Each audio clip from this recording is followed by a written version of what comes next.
Hi, Michelle. So just to talk through a couple of things I noticed while looking through here. So I'm just in your survey part one. You were saying that earlier the email recipient email was populating in your email trigger, but it's no longer. So I've just noticed if I click into survey flow that your embedded data for recipient email is actually down at the bottom of the survey. So for example, if someone completes the survey, that will get assigned and be passed through, no problem. But the issue is that if someone stops after block 3 somewhere in the consent form, in the consent block, and doesn't continue, they haven't actually hit this recipient email embedded data yet, so therefore no value is actually getting assigned to it. So that's why it's not actually pulling in. So I would recommend moving this up to just under block 3, because I believe block 3 is where they specify their email address, and that at least means that if they move past block 3 into the consent block and then leave it, they will have been assigned that value of the recipient email moving forward. So that should populate then in the email trigger.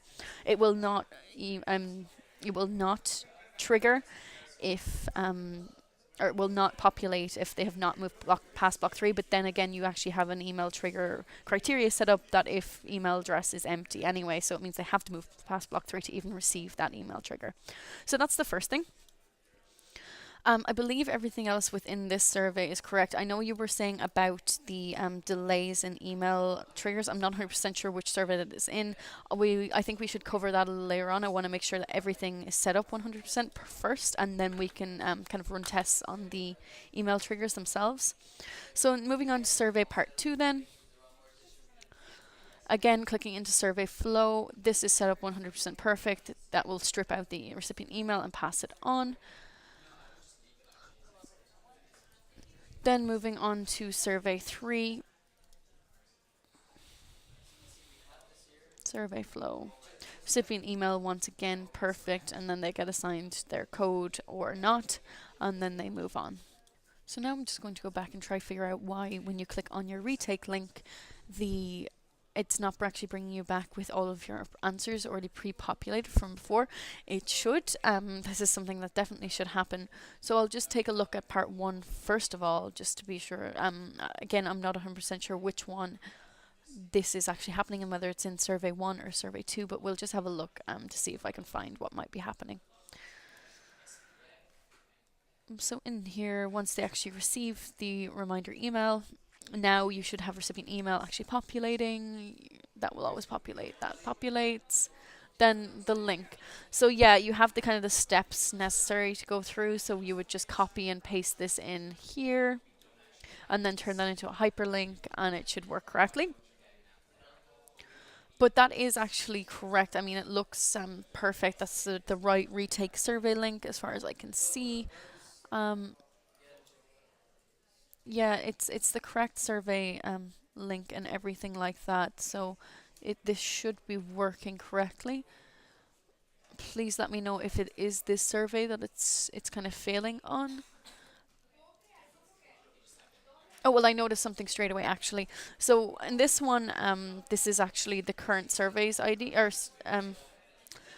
link. So if you were to copy and paste the pipe text in here, that link should work. But going down to the one you actually already have pre-built, you'll actually see there's a different survey ID here altogether. So this is actually leading to a completely different survey to this one.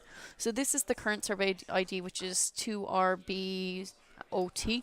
But down here you'll see it's actually 9WA. So I believe this is probably actually bringing you back to one of your original surveys. And because it's not the survey you actually completed before, it's just loading a blank survey because there's no response ID in that old survey. So if you change this to be the correct survey ID, or at least just copy this link and then just change in the response ID, that should work. This is just something to note when you're actually setting up all of these redirects and the retake links. You'll always be able to find the current survey ID by looking in your URL at the top of your page. So bear with me for 1 second while I kind of increase this out a little bit. Actually, I cannot while I'm in the middle of the survey, but if we go to distributions and have a look at the anonymous link, I can find the survey ID here, which is the 2RB OT1. But also if you were to look at the URL at the top of your page, there will always be a part in here that just says SV underscore, and then you can see your survey ID in here. So just make sure that you are referring to the correct survey ID always during your redirect. You'll want to be redirecting to the next survey. So from part one, you'd be wanting the survey ID for part two. And then in your actual email triggers, you'll be making sure that it is actually the current survey ID that you're using in there. And these should then work correctly. I'm not sure if this is having an effect on the timing of email triggers or anything like that. I don't believe so. But if you could first just make that change to your survey flow in the first survey, just move the recipient email up a little bit in your survey flow. And then secondly, have a look back through your email triggers and make sure that you're using the correct survey links in your when you're creating your redirect links or your retake links.